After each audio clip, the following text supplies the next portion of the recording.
ကျွန်တော်နာမည်ကတော့ Father Peter Sawyer မျိုးလို့ဖြစ်ပါတယ် ကျွန်တော်ရဲ့နာမည်ကတော့ Father Abraham ဖြစ်တယ်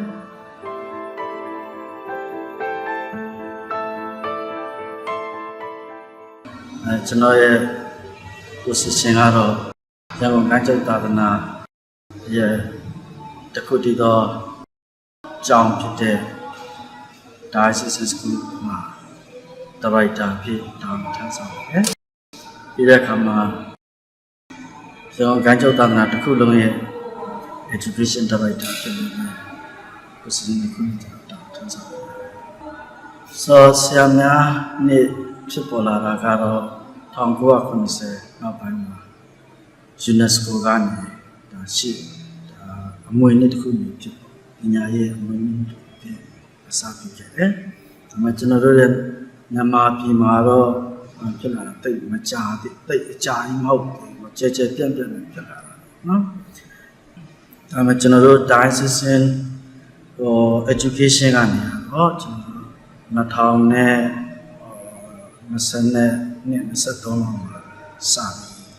Father Marcian တက်ကြောကစပြီဖြစ်တယ်။အဲချိန်က Father Marcian တက်ကြောက2023မဟုတ်2000နဲ့second session မှာ Father Marcian တက်ကြောစတယ်။အဲချိန်က Father Marcian တက်ကြော Diocese ရဲ့ Education Director နော်။အဲဒီနောက်ပိုင်းမှာတော့ဒီဥစ္စာလေးဟာကောင်းတယ်နော်ဒါလေးကလှုပ်တဲ့တယ်ပေါ့ကဘာရဲ့စံတစ်ခုလည်းဖြစ်တယ်လှုပ်တဲ့တယ်ဒါကဘာမိသားစုကြီးရှင်သန်ဖို့ဆိုလို့ရှိရင်လည်းမိဘဆရာအကြောင်းသားလက်တွဲညီပါဒါပြင်ပါပေါ့နော်ဒီတော့ကြောင့်လှုပ်တဲ့အခါမှာဒီကဏ္ဍမှာကော်မရှင်တစ်ခုအနေနဲ့ပါဝင်အဖြစ်မြင်ပါဝင်တင်လာတော့youth ကပါဝင်တဲ့နဲ့youth ကဒီဆရာမတွေရဲ့အသီးအပွင့်တွေပေါ့နော်ဒီမိဘရဲ့အသီးအပွင့်ဖြစ်တဲ့ကြောင့်သူတို့ကဒီခါတော့ပြုတ်မှာပေါ့တဲ့ဆိုပြီးစီအောင်တော့ဒီနေ့မှာတော့ဒုတိယခြေလှမ်းဖြစ်စတင်လုပ်ခဲ့ပါတယ်လက်ရှိပထမဥစ္စာကိုပြောရမှာဆိုရင်ဒီနေ့ပွဲဟာနိုင်ငံတော်မှာ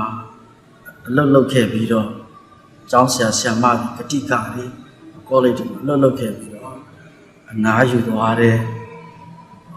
80ရာနေအထက်တယ်နော်အဲ့ဒါတွေအဓိကရော့ခံဖိတ်တယ်နော်ကျန်တဲ့ဆရာမတွေပါတယ် founder တွေအနေနဲ့ကနည်းနည်းပဲဒီ founder တွေကတော့ဒီမျိုးဆက်သစ်တွေအတွက်မျိုးဆက်သစ်တွေအတွက်ကျွန်တော်တို့ကက်သလစ်ချက်ကြီးတယ်မှာအထူးဖြင့်ကျွန်တော် diocese ကြီးတယ်မှာ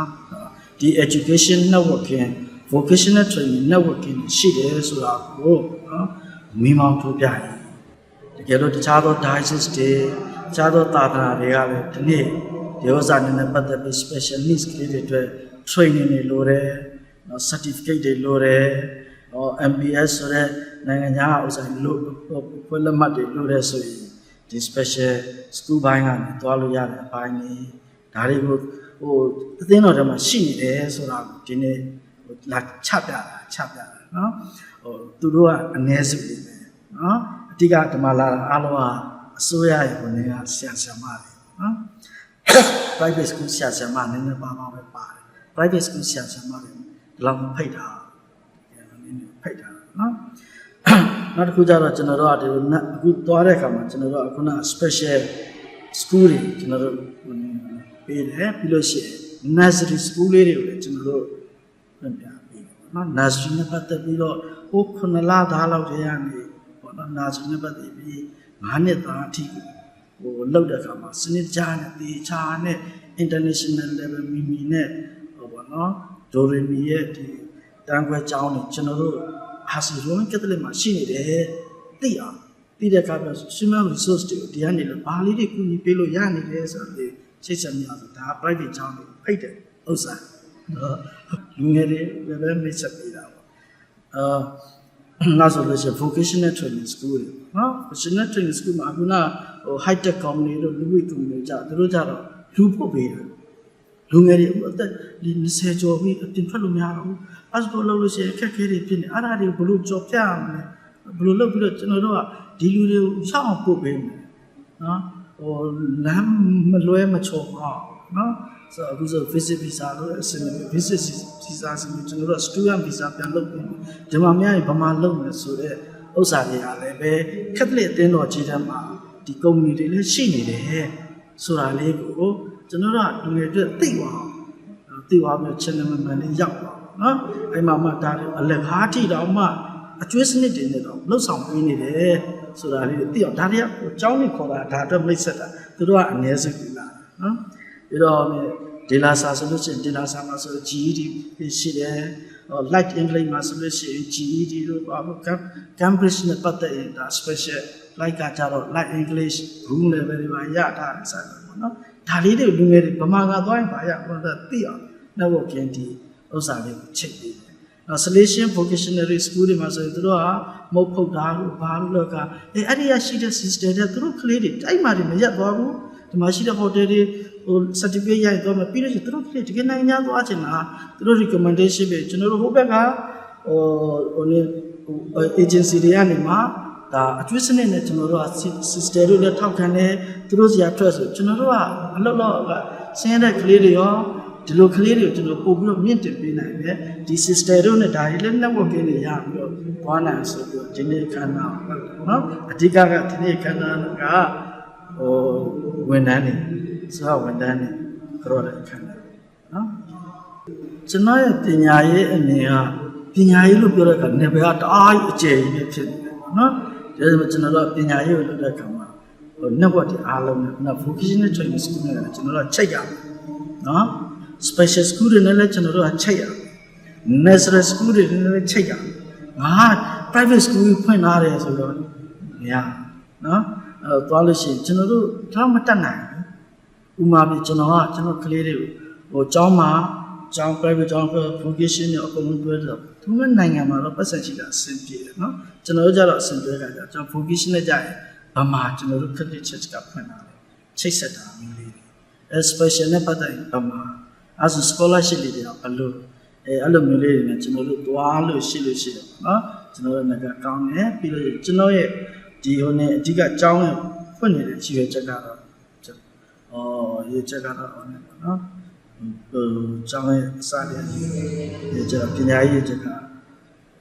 a nation building through education အဲ့ဒါဘာကြောင့်မလဲ education ပညာရေးကျရင်နိုင်ငံကျပါတယ်ဒါကြောင့်မို့ပညာရေးကအဓိကပညာရေးနဲ့တို့တွေဟာနိုင်ငံကြီးကိုပြန်တည်ဆောက်အောင်ဒါကြောင့်ကျွန်တော်တို့ရန်ကုန်တိုင်းကျတော်အကြောင်းကကျွန်တော်စတဲ့အခါမှာကျွန်တော်တို့ကမူဂျိုကနေစတဲ့အခါပြီးအတန်းကိုသူများတို့မူလတန်းအဲ့လိုမဖွင့်လိုက်မူဂျိုပြီးမှမူလတန်းပထမတန်းဒုတိယတစ်ဆင့်တိုးပါနော်ဒါဆိုကိုယ်စီကနေအောက်ခြေတက်လာတဲ့အခါကျတော့မှကို PC လေးတွေက train လုပ်တဲ့အခါမှာကြီးလာတဲ့အခါမှာပြဿနာရှိတော့နော်ဒါကျွန်တော်ပညာရေးအမြင်ပေါ့ဒါကြောင့်ကျွန်တော်တို့ကစာတက်ဖို့လောက်ပဲသွားနေကြတယ်ဒီ education နဲ့ပဲပတ်စံရှာဖို့သွားနေကြတယ် education ရဲ့ value စံနှုန်းဖြစ်တဲ့ the gospel ကိုကြတော့ကျွန်တော်တို့ကမေ့လျော့အဲ့အတွက်ကြောင့်မို့ကျွန်တော်တို့ကပညာတတ်ပြီးတော့ရံပွဲတွေဖြစ်ကြတယ်ပညာတတ်ပြီးတော့ greediness တွေဖြစ်ကြတယ်ပညာတတ်ပြီးတော့လောဘဒေါသမောဟတွေဖြစ်ပြီးတော့ဘလူးမှမကြည့်တော့ဆိုတော့ကျွန်တော်တို့သွားနေတယ်ပညာရေးနဲ့အနာဂတ်ဆောက်တည်ရမယ်ပညာရေးအား more discipline ကောင်းတဲ့ gospel value ရှိတဲ့ပညာရေးဖြစ်ဖို့တော့လိုတယ်မဖြစ်လို့ရှိရင်စာတတ်ပြီးတော့နိုင်ငံဖြစ်မယ်ဖြစ်တယ်ကျွန်တော်နာမည်ကတော့ Father Peter Sawyer မျိုးဝင်ဖြစ်ပါတယ်ကျွန်တော်ကအခုလက်ရှိဘိုးမြို့မှာရန်ကုန် Diocese ကဖွင့်လှစ်ထားတဲ့ရွှေဟင်းသာကိုပိုင်အလယ်တန်းစစ်သင်ကျောင်းမှာ Academy Dean အနေနဲ့တာဝန်ယူနေပါတယ်အခုကျွန်တော်တို့ကျောင်းမှာ government curriculum နဲ့နောက် extra curriculum ဆိုပြီးတော့ curriculum နှစ်ခုတွားနေပါတယ် government curriculum ကတော့အစိုးရကချမှတ်ထားတဲ့ဒီနည်းနဲ့တွားနေပြီးတော့ extra curriculum မှာတော့ English for skill ရယ်နောက်ပြီးတော့ music ဘိုင်းပေါ့နော် music ဘိုင်းမှာဆိုတော့တော့ကျွန်တော်တို့ guitar class လေးတွေရှိတယ်အဲ့ဒါလေးတွေကိုကျွန်တော်ကြောက်ပါသင်ပေးနေပါတယ်ပညာရေးနဲ့ပတ်သက်ပြီးတော့ကျွန်တော်ရဲ့အမြင်ကတော့ ကျွန်တော်လူဖွဲ့စည်းထဲမှာပညာရေးမြင့်မားလာလို့ရှိရင်ပညာရေးမြင့်မားတဲ့လူတွေပေါ်များလာလို့ရှိရင်တို့ရဲ့တွေးခေါ်စဉ်းစားချင်းတွေးခေါ်မှုတွေဆုံးဖြတ်ချက်တွေဟာအမှန်ကန်တဲ့စဉ်းစားတွေးခေါ်ဆုံးဖြတ်မှုတွေလုပ်နိုင်ပြီးတော့တို့ရဲ့လူဖွဲ့စည်းဟာပုံမူတည်ငြိမ်ပြီးတော့ငြိမ်းချမ်းတဲ့လူပေါင်းဖွဲ့စည်းကိုပညာရေးနဲ့တည်ဆောက်နိုင်မယ်လို့ကျွန်တော်ထင်မိပါတယ်